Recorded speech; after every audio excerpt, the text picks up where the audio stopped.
Borjan pe này tiếng Borjan đi em này đi long thành sĩ nên ốc nó đặt cái năng tiếng thành sĩ cho cái fish pen thì này hết nó một khá là market set lang slaughterhouse 100-bedded hospital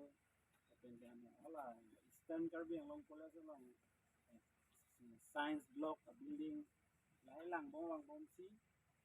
MLA bang ITI kuligang long itu Kim kalau dak meeting do bom kan ini tim kan dak ini bang tuang alang litu ma bang non hola bali uthara long model residential school bagi ini lete alang tu non tanget ko hola dak ban do bom le sam asal itu hak sih ini program bang kelar lang kan si la ka do ka be tham pen ni nam ko lang si itu non alang start amit kan try kan ni একমাজরি program মহাজনসংখ্যক অভিযান চলি আছে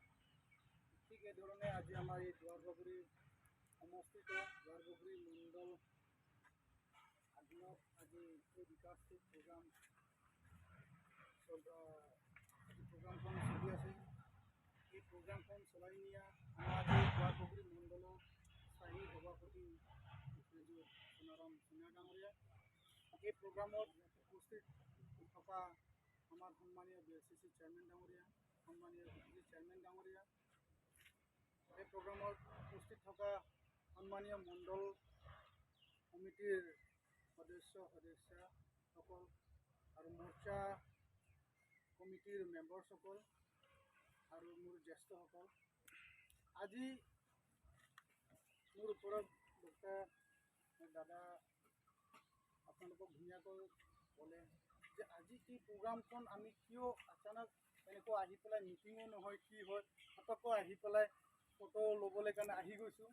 কিন্তু এইটো photo লোৱা উদ্দেশ্য নহয় এই উদ্দেশ্যটো হৈ গ'ল খুব ডাঙৰ এটা উদ্দেশ্য আপোনালোকে নামতে বুজি পাব যে বিকাশ তীৰ্থ বুলি ক'লে আমি সদায় এটা কথাই ভাবোঁ যে মই যদি ধৰ্মীয় হিচাপে যদি চাওঁ আমি হিন্দুসকলে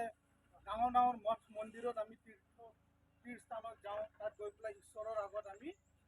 নিজৰ মনৰ কথাবিলাক আমি কওঁ বা শান্তি লৈ পেলাই আহোঁ এনেকৈ ঠিক এনেধৰণে আমাৰ খ্ৰীষ্টান ভাই বন্ধুসকলেও জেৰুচালেমত যাব পৰাসকল বা ডাঙৰ ডাঙৰ চাৰ্চত গৈ পেলাই ঠিক এই ধৰণে তেওঁলোকেও নিজৰ মনৰ শান্তিৰ কথা পাতে ঈশ্বৰৰ লগত পাতি পেলাই চবৰ কাৰণে শান্তিৰ কথা শ্বেয়াৰ কৰে আৰু ভাল হ'বলৈ কাৰণে কয় চব এই চিন্তাধাৰা লৈ পেলাইহে আমাৰ ভাৰতীয় জনতা পাৰ্টীৰ এটা চিন্তা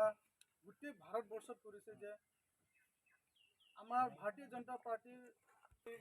তাৰিখৰ পৰা জুন 30 তাৰিখলৈকে একমাহ ধৰি প্ৰগ্ৰাম এটা আমাৰ ভাৰতীয় জনতা পাৰ্টীৰ নেশ্যনেল কমিটিয়ে আমাৰ কাৰণে তেওঁলোকে 30 শিডিউল প্ৰগ্ৰাম তেওঁলোকে আমাক দি দিছে তাৰে এটা ভাগ হ'ল বিকাশ তীৰ্থ এই বিকাশ তীৰ্থ